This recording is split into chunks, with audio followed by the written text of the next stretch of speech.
My brother Ross died a week ago in a freak accident involving a slow loris. Turns out they're related to monkeys and poisonous. Who knew?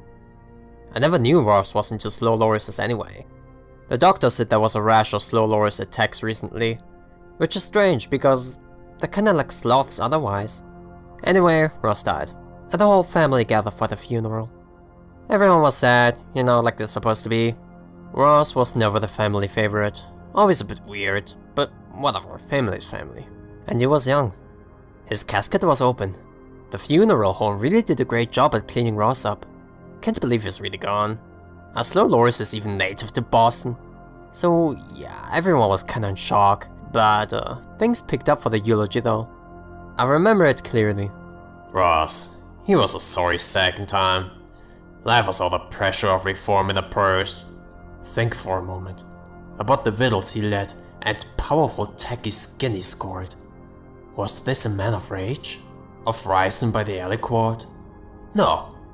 Ross knew the buttery encapsulation of a full life. Like, I remember when he and we and they and he all went to the shivering place and there was just too much marshmallow. Total fat. We all cringed the way out. But Ross? No siree. He just split open the pustules and boom! Esophageal ulcers for everyone. Oh, that cousin Johnny.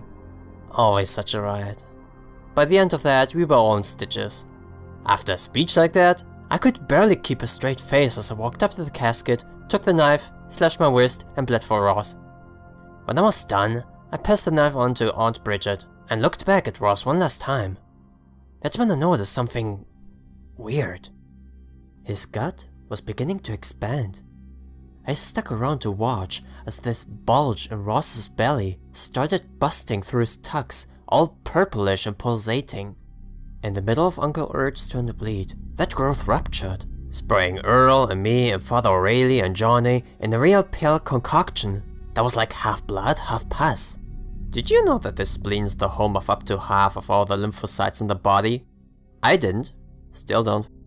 Anyway, Ross's spleen ruptured and sprayed us all. A couple of tentacles emerged from Ross's spleen and started grabbing at the metal hinges on the casket and the knife. Steel, iron, the tentacles were grabbing anything made of iron and started turning them into tin cans. Ross, from the casket, still dead, apparently said, "Always recycle your iron." Johnny just stared at Ross. He was not expecting this. I mean, who could? We were wondering how we were going to finish bleeding for Ross without the knife when the rest of us started developing pains on our left side. Soon, everyone's spleen was rupturing and spraying blood. Well, that solved the knife problem, even if this was really freaking us out. Everyone except Johnny, who was just standing there, desperately trying to restore order in the whole bloody mess everything had become. He just started prematurely regurgitating his blood and wood pulp into the casket before Livia and Amelia were able to add their blood to the coffin. Ross's spleen tentacles just started slurping up Johnny's slurry like it was a shake or something. Johnny was distraught. There was no way to fill up the casket now. Also, everyone was bleeding out the sides and making a mess of the church. We were all pretty much running around confused. So, I guess that's why no one noticed when this bloody human in a hot London suit and spats rose out of Ross's abdominal cavity. Stepping out of the corpse, the party crasher wiped the blood from his face and dude, it was that guy from all the shows. You know, that guy. We just had a TV star crash Ross's funeral. He called out, "Smile and laugh." He reached over to the tabernacle and opened it up to reveal a hidden camera. Then, he went over to Aunt Maureen, stuck a finger up her nose, and pulled out another camera.